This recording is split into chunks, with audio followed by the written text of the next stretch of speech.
사람들은 당신을 보고 단지 재정 관리 부족이라고 생각합니다. 하지만 아무도 잠 못 이루는 밤들과 이미 모든 것을 시도해봤지만 여전히 마이너스인 사람의 조용한 절망은 보지 못합니다. 하지만 문제는 단지 현실적인 것이 아니라 영적인 것일 수도 있다면 어떨까요? 성경에는 잘 알려지지 않은 시편이 하나 있습니다. 이것은 마치 열쇠와 같아 잊혀진 기도이자 사람들을 빚에서 해방시키고 3일 안에 공급을 가져다주는 말씀입니다. 오늘 당신은 이 능력을 풀어내는 방법을 배우게 될 것입니다. 어쩌면 이것이 당신 인생의 반전의 시작일지도 모릅니다. 매달 숫자가 맞지 않는 그 너머에는 훨씬 더 깊은 무언가가 있습니다. 어떤 사람들은 열심히 일하고 노력하고 초과 근무도 하고 아끼려고 애쓰지만 그래도 돈이 남지 않습니다. 오히려 더 노력할수록 더 많은 청구서가 생기고 예기치 못한 일이 발생하고 돈은 손가락 사이로 빠져나가는 것 같습니다. 그리고 이런 일은 당신만 겪는 일이 아닙니다. 수천 명의 사람들이 똑같은 상황을 살고 있습니다.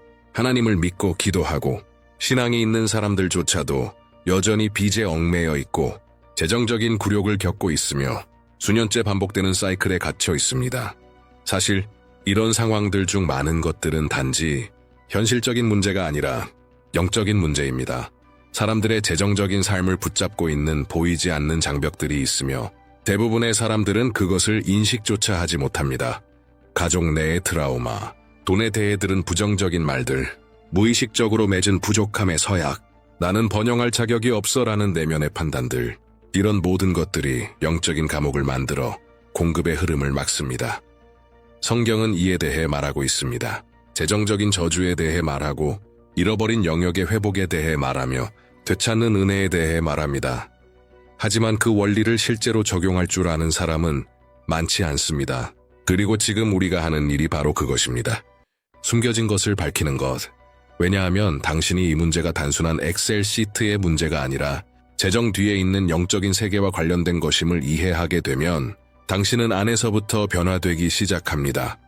하나님은 당신이 항상 한계에 몰려 살아가길 원하지 않으십니다. 하나님은 영적인 코드들을 가지고 계시며 당신이 그 코드들을 활성화시킬 때 일들이 움직이기 시작합니다. 닫혀있던 문이 열리고 막혀있던 것들이 흐르기 시작합니다. 그리고 그 코드들 중 하나는 바로 하나님의 말씀 안에 있습니다.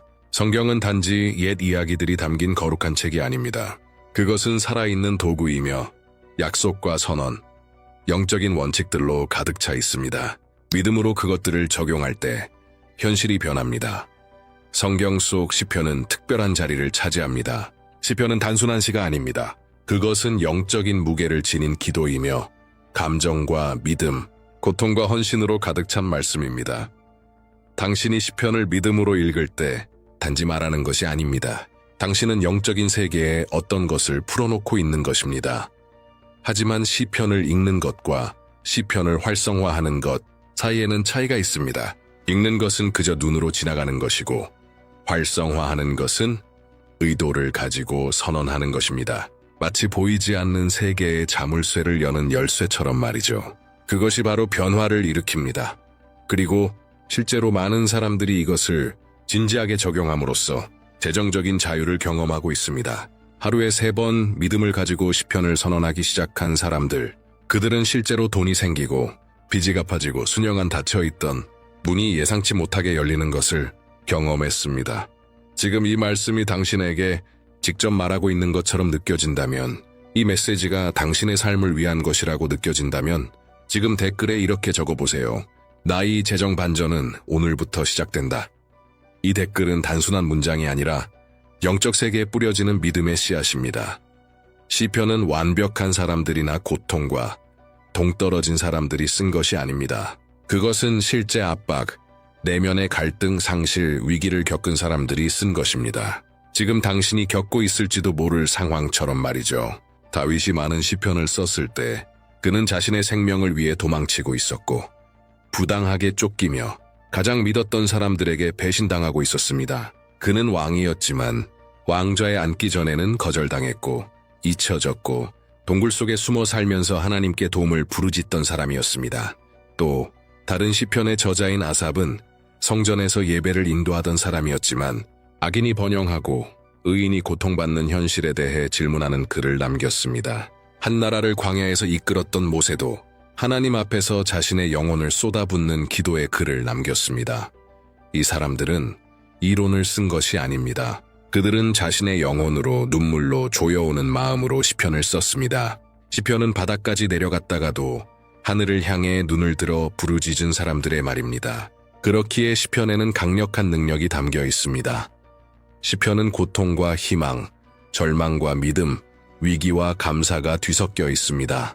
당신이 시편을 읽을 때 당신은 매우 특별한 영적 주파수에 접속하게 됩니다. 감정의 진실성과 영적 순복의 주파수. 그러나 기계적으로 읽는 것만으로는 부족합니다. 시편이 의도를 가지고 믿음으로 마음을 담아 선포될 때 무언가가 정렬되기 시작합니다. 혼란스러운 당신의 마음이 정리되고 당신의 영이 하늘과 연결되며 당신 주위의 분위기가 바뀝니다. 그것은 마치 당신의 기도가 이미 열려있는 길을 따라가는 것과 같습니다. 수세기 동안 믿음의 사람들, 고통 속에서도 외치고 승리했던 목소리들이 닦아놓은 영적인 길입니다. 그렇기에 많은 사람들이 시편을 꾸준히 의도를 가지고 기도할 때 기적을 경험하게 되는 것입니다. 시편은 마법이 아닙니다. 그것은 영적인 무기입니다. 그리고 그 수많은 시편들 중에 거의 아무도 언급하지 않는 시편이 하나 있습니다. 유명하지도 않고 예쁘지도 않아서 숨어있는 시편. 그것은 고통, 수치, 버려진 느낌을 말합니다. 하지만 동시에 모든 것을 바꾸는 부르짖음을 담고 있습니다. 하나님의 마음 깊은 곳을 울리는 절박한 호소를 담고 있습니다. 그 시편은 바로 44편입니다. 만약 당신이 이 시편에 대한 설교를 한 번도 들어본 적이 없다면 놀라지 마세요. 이 시편은 사람들이 벽에 걸어두는 종류의 말씀은 아닙니다. 왜냐하면 그것은 진짜 고통을 드러내기 때문입니다. 그것은 상실, 약탈당함, 수치당함, 그리고 기도해도 하나님이 침묵하시는 것처럼 느껴지는 시간을 말합니다. 하지만 어쩌면 바로 그렇기 때문에 이 말씀이 지금 당신에게 찾아온 것일지도 모릅니다. 왜냐하면 당신이 지금 이것을 겪고 있기 때문입니다. 당신은 노력했고 기도했고 할 수 있는 것을 다 해봤습니다. 그런데도 마치 원수가 당신 삶을 약탈하고 있는 것처럼 느껴집니다. 들어오는 것은 다 새어나가고 승리는 오래 가지 않고 당신은 부르짖지만 아무것도 변하지 않는 것처럼 느껴집니다. 그런데 이 시편에 이렇게 기록되어 있습니다. 우리는 날마다 하나님을 자랑하며 주의 이름을 영원히 찬양하였나이다. 그러나 이제는 주께서 우리를 버리시고 우리를 수치스럽게 하시며 우리의 군대와 함께 나가지 아니하셨나이다. 주께서 우리로 원수 앞에서 물러가게 하시니 우리를 미워하는 자들이 탈취하였나이다. 이 구절은 빚이 우리에게 하는 일을 정확히 묘사합니다. 빚은 우리를 뒤로 물러서게 만듭니다. 우리를 모욕하고 혼란스럽게 하고 우리에게 속한 것을 빼앗아갑니다. 우리를 거절당한 것처럼 혼자 남겨진 것처럼 마치 하나님이 더 이상 우리의 기도를 듣지 않으시는 것처럼 느끼게 만듭니다. 청구서에 파묻혀 있는 사람은 이게 어떤 감정인지 잘 압니다. 내일을 감당할 수 있을지 모르는 불안, 가족의 눈을 똑바로 마주보지 못하는 수치심, 은행 앱을 열기가 두려운 현실. 하지만 시편은 거기서 끝나지 않습니다. 오히려 더 깊은 곳으로 들어갑니다. 이 모든 고통과 거절감 속에서도 시편 기자는 포기하지 않습니다. 그는 부르짖습니다. 절박하지만 믿음이 가득한 호소를 합니다. 그는 이렇게 말합니다. 일어나 우리를 도우소서. 주의 인자하심으로 말미암아 우리를 구원하소서. 이 말씀은 위기 속에서 당신이 선포할 수 있는 가장 강력한 구절 중 하나입니다. 왜냐하면 이 기도는 매우 깊은 영적 진리를 인정하기 때문입니다. 그것은 우리의 자격 때문이 아니라는 것, 오직 하나님의 선하심 때문이라는 것, 우리가 받을 자격이 있어서가 아니라 그분이 선하신 분이시기 때문에, 그분이 아버지시기 때문에, 그분은 상한 마음의 부르짖음에 응답하시는 분이시기 때문에 더 당신이 주의 인자하심으로 나를 구하소서라고 말할 때 당신은 이렇게 고백하는 것입니다. 주님, 이제는 제 힘으로 안 됩니다. 제가 노력했고 애썼지만 이제는 오직 주님만이 저를 이곳에서 끌어내실 수 있습니다. 제가 갚을 수 없는 것을 주님만이 갚으실 수 있습니다. 제가 잃어버린 것, 빼앗긴 것, 빚과 인생과 잘못된 선택과 상황이 가져간 모든 것을 회복하실 수 있는 분은 오직 주님뿐입니다. 그리고 바로 그때 하늘이 움직입니다. 당신이 모든 걸 조종하려고 할 때가 아니라 당신이 항복할 때, 당신이 신의 도움이 필요하다고 인정할 때, 그리고 그 구원이 오직 하나님께로부터 온다고 고백할 때 이 시편은 특별합니다. 영광으로 시작해 고통을 지나 혼란 속을 통과하고 마지막엔 하늘을 울리는 부르짖음으로 끝납니다. 그리고 그 부르짖음은 오늘 당신에게도 열려 있습니다. 당신이 이 상황에 얼마나 오래 있었는지는 중요하지 않습니다. 빚이 얼마나 많은지도 중요하지 않습니다. 얼마나 많이 시도했고 실패했는지도 중요하지 않습니다. 당신이 이 말씀을 하루에 3번 믿음을 가지고 의도를 담아 마음을 다해 선포하기 시작한다면 영적인 세계에서 새로운 무언가가 활성화될 것입니다. 왜냐하면 이것은 단순한 문장이 아니라 회복의 능력을 담은 탄원이기 때문입니다. 세기를 넘어 오늘까지도 하나님께 들려지고 있는 기도이기 때문입니다. 당신이 지금 바닥에 있을지라도 이렇게 믿음으로 부르짖는다면 일어나 나를 도우소서, 주의 인자하심으로 나를 구하소서. 당신은 불가능한 일이 움직이기 시작하는 것을 보게 될 것입니다. 왜냐하면 당신의 힘이 끝나는 그 자리에서 하나님의 개입이 시작되기 때문입니다. 그리고 하나님은 결코 진실한 부르짖음을 외면하지 않으십니다. 만약 당신이 이 메시지가 자신을 위한 것이라고 느낀다면 지금 이 채널에 구독하세요. 왜냐하면 이곳에서는 하나님의 말씀을 실제 삶에 적용하는 법을 배우게 됩니다. 단지 약속을 듣는 것이 아니라 기적을 살아내는 것입니다. 이 공간은 믿음이 실천으로 바뀌고 기도가 열쇠가 되며 성경이 단순한 책이 아니라 당신의 재정, 감정, 영적 삶을 변화시키는 도구가 되는 곳입니다. 이제 시편 44편의 깊이를 이해했으니 이 영적 코드를 의도적으로 적용하는 법을 배울 시간입니다. 그리고 맞습니다. 저는 이것을 코드라고 부릅니다. 왜냐하면 이것은 마치 비밀 조합처럼 믿음과 훈련, 헌신으로 활성화될 때 초자연적인 개입을 불러오는 열쇠이기 때문입니다. 성경 구절을 반복한다고 해서 미신이나 신비주의가 아닙니다. 그것은 영적 입장의 표현입니다. 나는 신뢰하기로 선택합니다. 나는 믿기로 선택합니다. 나는 하나님이 이미 약속하신 것을 선포하기로 선택합니다. 하루에 3번 믿음을 가지고 한 구절을 반복할 때 당신은 하나님을 조종하려는 것이 아닙니다. 당신은 자신의 생각과 영, 그리고 주의를 하늘과 일치시키는 것입니다. 당신의 영혼에 이렇게 말하는 것입니다. 나는 더 이상 이렇게 살지 않겠다. 영적 세계에 이렇게 선언하는 것입니다. 나는 하나님의 자녀로서, 약속의 상속자로서 내 자리를 잡겠다. 핵심 구절은 이미 봤듯이 일어나 우리를 도우소서, 주의 인자하심으로 우리를 구원하소서. 이 말씀을 선포할 때 당신은 완전한 기도를 풀어내고 있는 것입니다. 왜냐하면 이 기도는 3가지 움직임을 담고 있기 때문입니다. 하나님이 일어나시기를 구하고 구원을 요청하며 그 행동의 근거가 우리의 공로가 아닌 하나님의 선하심임을 고백합니다. 왜 하루에 3번 이 말씀을 선포해야 할까요? 왜냐하면 당신은 전쟁 중이기 때문입니다. 사람들과의 싸움이 아니라 영적인 저항, 결핍의 사고, 반복되는 실패의 패턴과 싸우고 있기 때문입니다. 아침에, 하루 중간에, 잠자기 전에 이 말씀을 반복하는 것은 당신 주위에 영적 보호의 벽을 세우는 것과 같습니다. 당신의 믿음을 살아있게 하고 영을 깨어있게 하며 생각을 새롭게 하는 것입니다. 이 매일의 습관이 기적을 위한 공간을 엽니다. 이 원리를 적용한 많은 사람들이 3일, 5일, 7일 안에 변화가 일어나는 것을 보았습니다.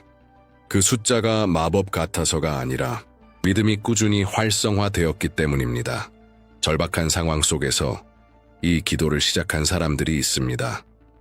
연체된 빚, 끊긴 서비스들 속에서 기도하기 시작했는데 일주일도 되지 않아 문이 열렸습니다. 누군가가 도움을 제안했고 옛 고객이 돌아왔고 잊고 있던 돈이 생겨났고 수개월 동안 막혀있던 일이 몇 시간 만에 풀렸습니다. 어떤 한 여성은 은행 빚을 갚기 위해 6개월 동안 자동차를 팔려고 했지만 아무 일도 일어나지 않았다고 말했습니다. 그녀는 시편 44편으로 7일 동안 기도하기 시작했습니다. 3일째 되는 날, 처음 보는 사람에게서 현금 제안을 받았고 그는 그 광고를 보자마자 뭔가 하나님의 밀어주는 손길을 느꼈다고 했습니다. 그녀는 그 빚을 갚고 나서 눈물을 흘리며 안도했습니다. 또 한 청년은 거의 1년 동안 실직 상태였지만 이 시편을 믿음으로 적용하기 시작했습니다. 단지 선포한 것이 아니라 이미 구원받은 사람처럼 행동하기 시작했습니다. 5일째 되는 날, 오래전에 지원해놓고 잊고 있던 회사에서 면접 연락이 왔고 그 주 안에 채용되었습니다. 당신에게도 이런 일이 일어나는 걸 상상해보세요. 이메일을 열었더니 빚이 탕감되었다는 소식이 와 있다면? 기대하지 않았던 사람에게서 전화가 와서 도움을 제안한다면?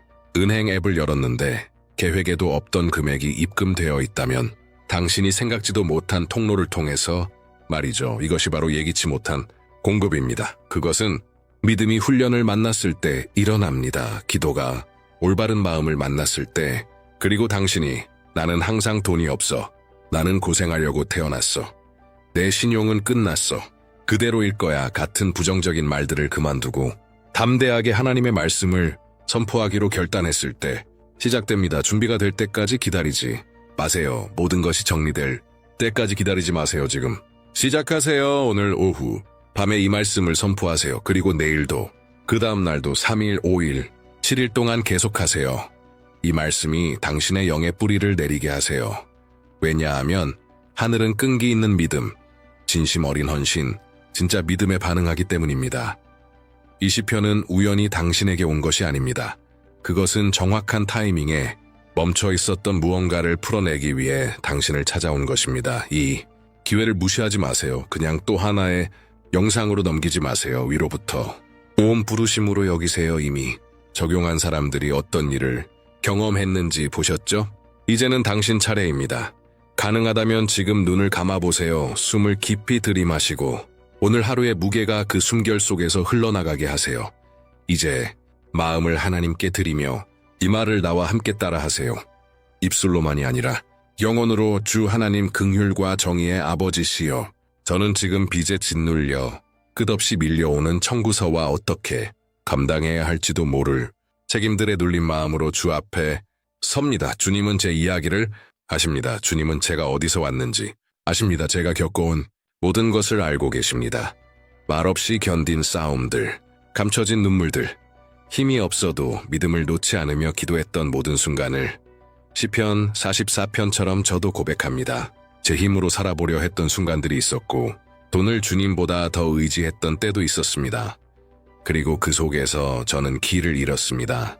그러나 오늘 저는 돌아옵니다. 진심 어린 부르짖음으로 돌아옵니다. 상한 마음이지만, 희망을 품고 빈손이지만 주의 능력을 믿는 믿음으로 돌아옵니다. 그러므로 지금 저는 선포합니다. 일어나소서. 오 하나님 나의 도움 되소서. 일어나소서. 오 하나님 나의 도움 되소서. 일어나소서. 오 하나님 나의 도움 되소서.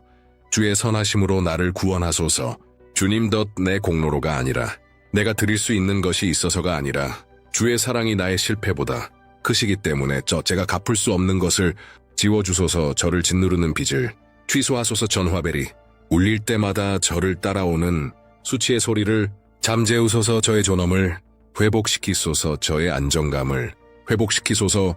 저의 평안을 회복시키소서. 저는 지금 모든 영적 빚을 향해 기도합니다. 실패에 묶어두는 모든 감정적 무게를 향해 기도합니다. 저를 같은 자리에 붙잡아 두려는 모든 재정적 막힘을 향해 기도합니다. 저에 대해, 다른 사람들에 의해, 혹은 제 자신에 의해 선포된 모든 부족함의 말을 취소합니다. 아버지, 원수가 저를 약탈해왔습니다. 저의 시간도, 에너지도, 믿음도 빼앗아 갔습니다. 그러나 오늘 저는 선언합니다. 이제 그만입니다. 주님, 저의 재정에 손을 대소서. 떤 저의 모든 공급처에 손을 대소서. 제가 보지 못하는 길들에 손을 대소서. 응답이 될 수 있는 사람들에게 손을 대소서. 떤 숨겨진 기회들에 손을 대소서. 저는 부르짖습니다. 일어나소서. 오 하나님, 나의 도움 되소서. 주의 선하심으로 나를 구원하소서. 저는 믿음을 가지고 3번 반복합니다. 영적 지침으로써 일어나소서. 나의 도움 되소서. 일어나소서. 나의 도움 되소서. 일어나소서. 나의 도움되소서. 주의 선하심으로 나를 구원하소서. 주님, 만일 주의 뜻이라면 예상치 못한 방법으로 돈이 제게 오게 하소서. 제가 상상하지도 못한 곳에서 공급이 찾아오게 하소서. 기적이 저의 믿음에 대한 응답으로 주의 신실하심을 증거하는 표적으로 임하게 하소서. 저에게 가르치소서. 아버지, 지혜롭게 재정을 관리하는 법을 다시는 빚이라는 종살이로 돌아가지 않도록 또 왕의 자녀답게 걸어가도록 그리고 만약 이 기도를 매일 반복해야만 기적을 보게 된다면 저는 반복하겠습니다. 믿음으로, 꾸준함으로, 전심으로. 왜냐하면 오늘 저는 저의 모든 영적 힘을 다해 이렇게 선포합니다. 빚은 무너지고 있습니다. 공급은 오고 있습니다. 번영은 저를 향해 다가오고 있습니다. 예수님의 이름으로 기도합니다. 아멘. 이제 믿음으로 기도하셨다면 주의 깊게 들으세요. 이것은 단지 첫 걸음이었습니다. 여기서 멈추지 마세요. 당신은 방금 영적인 열쇠를 활성화시켰습니다. 하지만 이 열쇠는 꾸준히 사용되어야 합니다. 앞으로 며칠 동안 시편 44편 26절을 하루 3번 선포하세요. 아침에는 소망을 담아, 낮에는 확신을 담아, 밤에는 온전한 헌신으로 선포하세요. 빈 의식처럼 하지 마세요. 이미 구원받고 있는 사람처럼 하세요. 하나님이 이미 일하시기 시작하셨음을 믿는 사람처럼 하세요. 부족함의 말을 피하세요. 나는 망했어. 항상 돈이 없어. 난 고생하려고 태어났어. 이런 말들은 보이지 않는 사슬입니다. 그리고 지금 당신은 해방의 과정 안에 있습니다. 그 대신 이제부터는 하나님의 말씀을 선포하세요. 하나님은 나의 목자시니 내게 부족함이 없으리로다. 의인은 굶주려 구걸하지 아니하리라. 믿는 자의 입술에는 능력이 있다. 또 당신의 말과 믿음을 일치시켜야 합니다. 이미 응답받은 사람처럼 행동하세요. 아직 현실에선 응답이 오지 않았더라도 영적인 세계에선 이미 풀려났음을 믿으세요. 그리고 만약 이 기도가 당신의 영을 건드렸다면 지금 이렇게 댓글에 써보세요. 하나님께서 이미 나의 재정을 구원하시기 시작하셨다. 이것은 단순한 댓글이 아닙니다. 이것은 선포입니다. 믿음의 선언입니다. 예언적 행위입니다. 당신은 하늘과 영적 세계에 이렇게 말하고 있는 것입니다. 나는 믿습니다. 그리고 기적을 살 준비가 되어 있습니다. 이 흐름을 멈추지 마세요. 차갑게 식지 마세요. 뒤로 물러서지 마세요. 왜냐하면 끝까지 견디는 자는 보게 될 것입니다. 보게 될 것입니다.